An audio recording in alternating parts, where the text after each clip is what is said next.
About 3 years ago, one of my best friends from cheerleading started losing weight. At first, we thought nothing of it because aren't cheerleaders supposed to be fit and in shape anyway?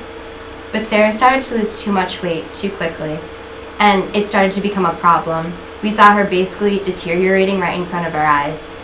Sarah had a problem, and that problem was anorexia. One day at practice, while talking with another friend, Natalie, about Sarah, Natalie said something to me that really changed my opinion about eating disorders. She said that she admired Sarah and that she wanted to be like her. She wished she could have the endurance and willpower to be able not to eat and to be able to lose that much weight that quickly, and she thought Sarah looked great. Sarah and Natalie opened up my eyes to the harsh reality of society.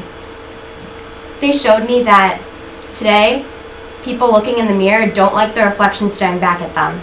I never understood that someone could hate that reflection so much that they'd be willing to harm themselves and their bodies just to look a certain way and to feel a certain way. So, in my opinion, mirrors need to be banned. We should destroy them, we shouldn't use them, they don't do anything good for us. They make us feel negative most of the time. How many of you look in the mirror countless times a day? How many of you stare at your reflection while walking past a building that has reflective glass? We all do it, and we all do it too much, and it's ridiculous. I don't know why we do it, because it's not like our figure is going to change that much within 5 or 10 minutes or an hour.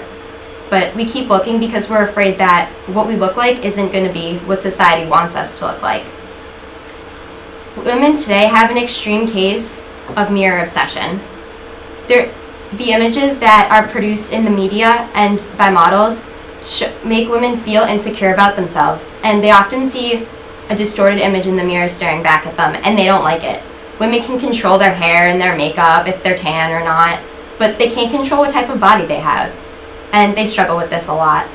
But this wasn't always the case. With the turn of the 20th century came a shift from good works to good looks. People used to be concerned with feeling good and doing good deeds for others, and that made them feel beautiful on the inside. But more recently, people have been concerned with good looks, and this came in turn with women wanting to look good for men rather than looking good for God or a higher power. Around 1950, women and people in general started to become obsessed with their looks. And Marilyn Monroe was a popular iconic figure I'm sure everyone knows. She defined beauty as imperfection. And this is really when people started to become obsessed and eating disorders developed. Eating disorders have continued to rise since the 1950s, and they're continuing to rise today. Women see images in the media of models and they don't look like them and they feel insecure. The average model is much taller and much thinner than women today. And I mean, they're supposed to be, it's their job. But women see that they don't look like this and they often harm themselves. And this harm is carrying down into younger and younger individuals. 80% of children are becoming fat, are afraid of becoming fat, and over half of teenage girls have participated in some form of unhealthy dieting at one point in their life. And this is something we really need to take control of, because you shouldn't feel insecure at that young of an age. You shouldn't be afraid of becoming fat because of what your friends are going to think. You should just be happy when you're that young. But children, women, and people in general are seeing, they see dieting and prominent in the media. It's hard to walk into a grocery store or watch a TV program without seeing some new dieting fad or some new weight loss program. And it's pressuring us, because if you're already happy with your body, why should you have to look at this stuff? Why should you feel pressure to change who you are? The most common eating disorders are binge eating, anorexia, and bulimia. Binge eating affects over 13 million people worldwide, both men and women.